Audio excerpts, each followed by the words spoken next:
السلام عليكم ورحمة الله وبركاته.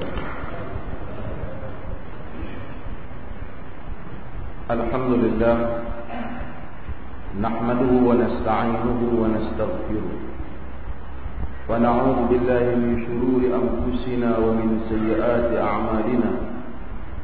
من يهده الله فلا مضل له ومن يضلله فلا هادي له. أشهد أن لا إله إلا الله وحده لا شريك له وأشهد محمدا عبده ورسوله. أما بعد. Hadirin dan hadirat yang dirahmati Allah Subhanahu wa taala. Berikutnya ialah bab al-jam'u bainal mar'ati wa 'ammiha wal mar'ati wa khalatiha. Menghimpunkan wanita dan ibu saudaranya. Ammiha ni ibu saudara sebelah ayah. Wal mar'ati wa khalatiha, dan seorang wanita dengan ibu saudara sebelah mak. An Abi Hurairah radhiyallahu anhu qala qala Rasulullah sallallahu alaihi wasallam la yujma'u bainal mar'ati wa 'ammiha wala bainal mar'ati wa khalatiha. Maksudnya daripada Abi Hurairah radhiyallahu anhu, dan kita telah bahas banyak kali tentang Abu Hurairah radhiyallahu anhu, katanya qala Rasulullah sallallahu alaihi wasallam, sabda Rasulullah sallallahu alaihi wasallam, la yujma' bainal mar'ati wa 'ammiha wala bainal mar'ati wa khalatiha. Tidak dihimpun antara wanita, seorang wanita dan ibu saudaranya sebelah bapa, dan seorang wanita ibu saudaranya sebelah mak. Maksudnya jika seorang berkahwin dengan seorang wanita, dia tak boleh ambil isteri keduanya daripada mak saudaranya. Kok dia berkenan dengan mak saudara dia, dia nak kahwin tak boleh, Nabi tak bagi himpun salah seorang. Tahrim ini lah haraman ini dia panggil pengharaman yang muakkad, pengharaman yang sementara, bukan selama-lamanya. Maksudnya jika seseorang tu kahwin dengan seorang perempuan, kemudian dia nak poligami, dia nak ta'addud, Arab kata, dia nak kahwin yang kedua, dia nak ambil, dia tengok mak saudara isteri dia pun comel juga, kok dia berkenan juga, dia nak kahwin dengan mak saudara isteri dia, tak boleh. Melainkan dia kena cerai dulu isteri yang ada ni, baru boleh kahwin dengan sama ada mak saudara itu di sebelah bapaknya atau mak saudara di sebelah ibunya. Yang ni bahasa Arab, dia ada lebih bahasa dia ni. Dia kalau mak saudara belah bapak tu bunyi lain, belah mak tu bunyi lain. Seperti kita ya am tu bapak saudara belah bapak saudara. Khal iaitu bapak saudara belah mak. Jadi kalau mak iaitu bapak mak saudara sebelah bapak. Jadi adik beradik perempuan bapak kita. Bapak itu mak saudara kita lah. Kalau jadi isteri kita ada adik, ada mak saudara dia, kita kahwin dengan dia, nak kahwin dengan mak saudara dia, campur tak boleh. Sama ada belah bapa ataupun belah mak. Demikian kita tidak boleh berkahwin. Juga kalau kita kahwin dengan seorang wanita, kita juga tak boleh berkahwin dengan anak saudara dia. Kan? Kalau kita dah dapat seorang wanita, tiba-tiba berkenan pula ke anak saudara dia, mari rumah dia tengok anak saudara dia cantik, ataupun dia berkenan ke anak saudara isteri dia, dia kata ingat pun nak ambil yang ni buat nombor 2, tak boleh. Melainkan dia kena cerai dulu isteri ni, baru boleh berkahwin dengan berkenaan. Dia bukan haram selama-lamanya. Dalam hadis yang diriwayatkan oleh Imam Muslim, Nabi SAW menyebut, innakum in fa'altum dzalika qata'tum arhamakum. Kamu buat macam tu, kamu akan pecah, kamu akan potong hubungan silaturahim antara kamu. Kerana kalau dihimpun, maka nanti akan timbul masalah hasad, masalah cemburu. Kalau bila poligami ni, mau tak mau mesti cemburu. Islam ni dalam poligami, ni mungkin orang tak setuju, tapi Islam dalam Islam agama yang mengizinkan poligami, tapi bukan Islam dulu. Kalau kita tengok ni ramai orang kritik, orang kata Islam tak patut izinkan poligami. Tengok dalam buku-buku dahulu, tambah cerita-cerita yang ada di dalam Old Testament dan juga dalam Bible, kesemuanya menceritakan tentang Nabi-Nabi dulu. Ada yang sampai berpuluh isteri. Mereka tak komplain pula Judaism atau Yahudi. Kristian baru saja mengharam poligami ini. Itu bukan dengan nas. Kristian haramkan poligami ini dengan pakat-pakat pokok padri je. Tak boleh, tak boleh, lama-lama buat keputusan tak bagi. Dalam agama lain lagi teruk layan wanita macam-macam. Bila Islam datang, sebenarnya Islam hadkan. Tak boleh lebih dah, setakat 4. Setakat tu je kemampuan manusia. Tu pun Islam ajaran. Wa in khiftum alla ta'dilu fawahidah. Jika kamu takut tak boleh berlaku adil, maka satu. Dan Islam ketatkan syarat. Ada orang kata orang kahwin ni, poligami ni kerana nafsu ya. Saya fikir kahwin ni tak nanti poligami, hak nombor 1 pun ada hubung kait dengan nafsu. Tentu dah orang hak tak ada nafsu tak nikah, tentu dah. Tapi Islam jadikan ini jalan keluar. Barat kritik Islam, kononnya poligami menzalimi wanita, tapi mereka soal mistress, soal perempuan simpanan, soal apa bercambah, mereka tak kisah. Simpanlah perempuan banyak mana nak tidur pun, tapi yang kahwin yang seorang. Islam kata kalau nak guna perempuan, nak menggauli perempuan, nak melakukan hubungan dengan perempuan, mesti dengan cara yang sah. Dalam erti kata dia boleh menuntut hak daripada kita. Dia isteri, dia boleh menuntut nafkah, dia boleh menuntut hak anak-anak yang lahir. Kita apabila membantah poligami, kita merujuk kepada simpati pada isteri yang pertama. Tetapi jika orang lelaki itu orang yang tak baik, dia ada hubungan dengan wanita yang kedua, kita apa nak nilai wanita yang kedua ni? Tubuhnya digunakan, haknya tidak diberikan. Islam kata kalau dah sungguh-sungguh nak, dah tak boleh dah nak tawak, dah tak boleh dah. Islam kata mesti satu orang tu kahwin dengan cara yang sah. Pun itu Islam letak banyak peraturan. Salah satu peraturan Islam letak dalam masalah ini ialah Islam letak tak boleh himpunkan dua saudara. Kita kahwin kakak, lepas tu kahwin pula dengan adik serentak, tak boleh. Jika dah kenal ke adik, tinggal kakak. Kerana Islam tak mahu menyebabkan akan berlakunya putus hubungan, maka kasih sayang di dalam keluarga. Kerana timbulnya hasad, tentu dah akan timbulnya cemburu antara isteri-isteri. Ini tak mungkin dapat dielakkan. Tak mungkin tak. Hatta di kalangan isteri-isteri Nabi sallallahu alaihi wasallam. Satu orang yang kahwin ni dia kena tengoklah dia boleh jadi pemimpin ke tak, kalau nak kahwin lebih kan. Kalau dia hak seorang berpeluk katok dengan senduk cukup-cukup dah, tak payahlah tambah kan. Kalau dia memang memimpin, dia memang seorang pemimpin, mampu menguruskan, maka itu terpulanglah kepada dia hak yang Allah Ta'ala berikan, jika dia boleh melakukan dengan cara yang adil.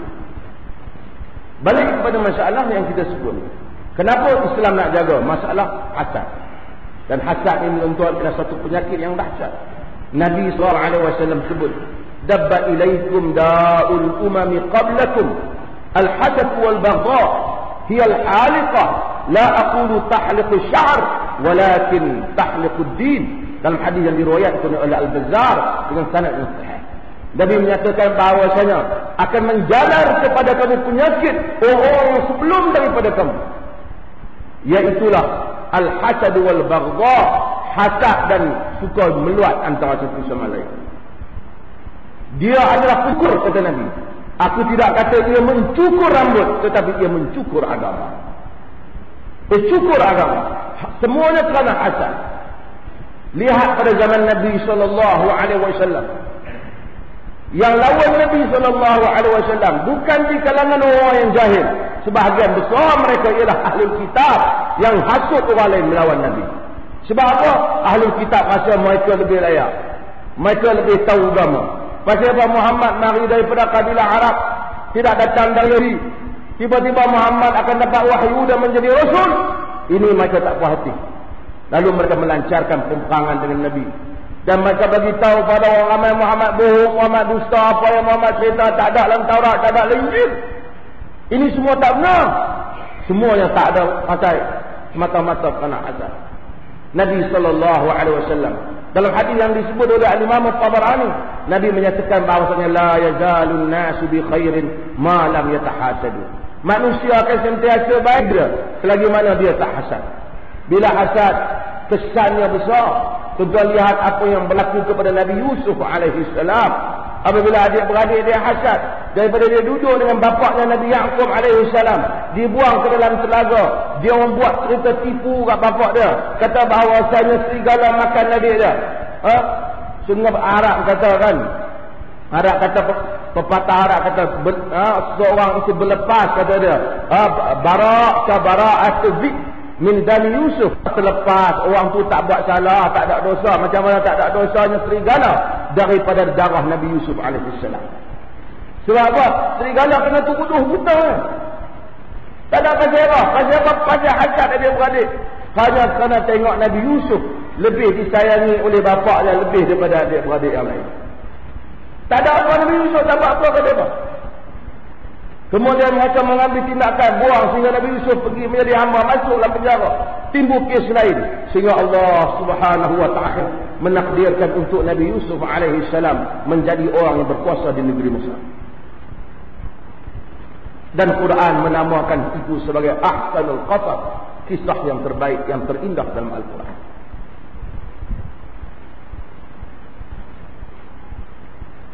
Sebab itu Allah Subhanahu wa taala ajar kita bahaya hasad. Begitu qul a'udzu birabbil falaq min syarri ma khalaq. Kita baca sampai wa min syarri hasidin idza hasad. Minta jauh daripada orang yang hasad apabila dia hasad. Bila dia hasad tuan, luar daripada jangkauan kita. Orang buat benda boleh pelik-pelik apabila hasad. Dan hasad sangat ajaib. Kadang-kadang perkara yang tak ada, dia boleh buat bagaimana. Dan biasanya orang tak hasad dengan orang atas dia tak hasad dengan kita. Dia akan hasad orang yang dia rasa bersaing dengan dia. Ini adalah penyakit yang disebut oleh Nabi SAW tentang bahayanya penyakit. Apabila manusia hasad, Nabi kata la yajma' fi jawfi 'abdin al-iman wal hasad. Dalam hadis yang diriwayatkan oleh Ibn Hibban, Nabi kata tak akan berhimpun dalam perut seorang hamba iman yang betul kepada Allah Taala dan hasad kepada orang. Tak akan himpun. Hasad ni dia rasa meluat kelebihan yang lain. Tak ada pasal. Pasal dia rasa bersaing dengan dia. Lalu dia akan bertindak atas hasad itu. Kalau dia rasa orang tu lebih daripada dia pun teringin pergi buat kerja nak bagi potong kawan tu, tapi tak ganggu kawan tu, kita tak namakan itu sebagai hasad. Kita namakan itu sebagai ghibtah. Ghibtah. Nabi SAW larang kita himpunkan ni, takut timbul hasad di dalam keluarga. Maka dengan itu tak boleh. Dan para fuqaha menyebut bahkan himpun satu orang dengan adik-beradik susuan dia pun tak boleh. Kalau kita pakai nak kahwin dengan satu orang, perempuan kedua ni, dia bukan adik-beradik betul dengan isteri kita, tapi dulu satu susuan pun tak boleh, kerana saudara susuan isteri kita juga termasuk dalam larangan hadis ini yang dilarang oleh Nabi SAW.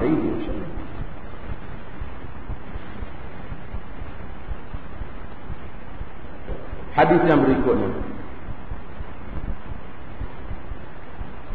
An Uqbah bin Amir qala Rasulullah sallallahu alaihi wasallam. Tuan-tuan tak ada kitab. Tak berapa orang ada kitab? Tak boleh. Kita tak ada. Anda ingat ada kitab? Ha? Tak apa, tuan dapat saya jawab.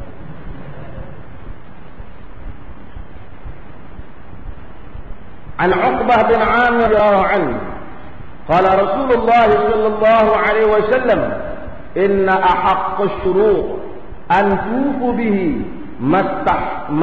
mastahlaltum bihi al-furuj. Hadis diriwayatkan oleh al-Imam Al-Bukhari dan Muslim. Tentu hadis-hadis ini beriwayat Imam Bukhari dan Muslim. Hadis tadi pun diriwayatkan oleh al-Imam Al-Bukhari dan Muslim. Daripada Uqbah bin Amir katanya, sabda Rasulullah sallallahu alaihi wasallam, sesungguhnya ahaqqus syurut, syarat yang paling berhak antufu bihi, untuk ditunaikan, mastahlaltum bihil furuj, apa yang dengannya kamu halalkan kemaluan. Maksud nikahlah. Syarat ketika nikah tu syarat yang patut sekali untuk ditunaikan. Maksudnya para ulama Hanabilah terkenal dalam masalah ini, mereka berbeza dengan ulama jumhur. Kalau satu orang letakkan syarat semasa akad nikah, bila akad nikah dia letak syarat, kalau aku kahwin dengan hang, aku syaratkan hang, kalau perempuan kata, aku syaratkan hang kena bagi nafkah aku, dan jangan pentinglah nafkah ni, tempat tinggal aku semua. Syarat tu tentu dah kena tunai, kerana itu syarat tu kalau dia tak sebut pun termasuk dalam kewajipan suami. Itu syarat yang sahih. Itu wajib. Syarat yang kedua ialah kalau dia letak syarat yang batil. Misalnya dia kata, aku menikah dengan hang dengan syarat hang setuju bahawasanya aku tak payah bayar mahar ke hang. Syarat ni menyanggahi Quran. Kerana Quran mensyaratkan supaya kita bayar mahar kepada isteri. Ataupun dia letak syarat, aku menikah dengan hang dan aku letak syarat, suami letak syarat. Betul, syarat aku nak nikah dengan hang ni, kalau hang dah nak nikah dengan aku juga, hang tak dapat apa-apa harta warisan daripada aku. Kalau aku mati, hang tak dapat sepang rambut. Saka tak dapat. Tak dapat pusaka, miras. Syarat ni tak boleh. Syarat ni menyanggahi Quran, menyanggahi sunnah Nabi sallallahu alaihi wasallam. Kalau diletak syarat pada tu dah macam kahwin, kata para fuqaha, nikah sah, syarat tak pakai. Tapi kalau dia letak syarat yang tak menyanggahi Quran, umpamanya isteri kata, aku syaratkan kalau hang nikah dengan aku, anak nikah aku, hang boleh nikah, tapi aku tak satu syarat hang kena setuju. Apa dia? Aku tak mau keluar daripada negeri ni. Misalnya dia menikah dengan mak bangla lah, kan? Dia kata menikah boleh, keluar negeri kita abang ada. Dia letakkan syarat kepada dia ni, boleh nikah tapi tak boleh keluar negeri. Aku tak boleh balik, aku takkan balik Bangla hang. Bangla hang pula dah ada. Aku takkan pergi ke Pakistan. Dia syaratkan. Isteri syaratkan. Padahal pada asalnya isteri wajib mengikut suami. Tapi isteri syaratkan. Ataupun aku syaratkan bahawasanya hang tak boleh paksa aku berhenti kerja. Ataupun aku bicara universiti, aku mengaji sampai PhD, aku tak boleh nikah dengan aku berhenti, aku nak mengajar, kata.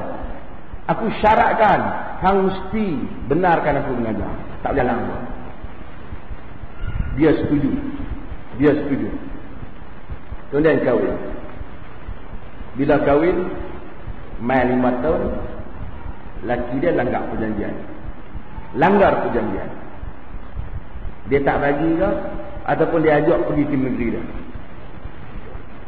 Apa hukum pada perjanjian itu? Kelihatan macam majoriti, pandangan majoriti ini agak memberati belah suami. Dia kata tak ada masalah apa, dosa macam tu je lah. Dosa pasal berjanji. Al-muslimun ala syurutihim.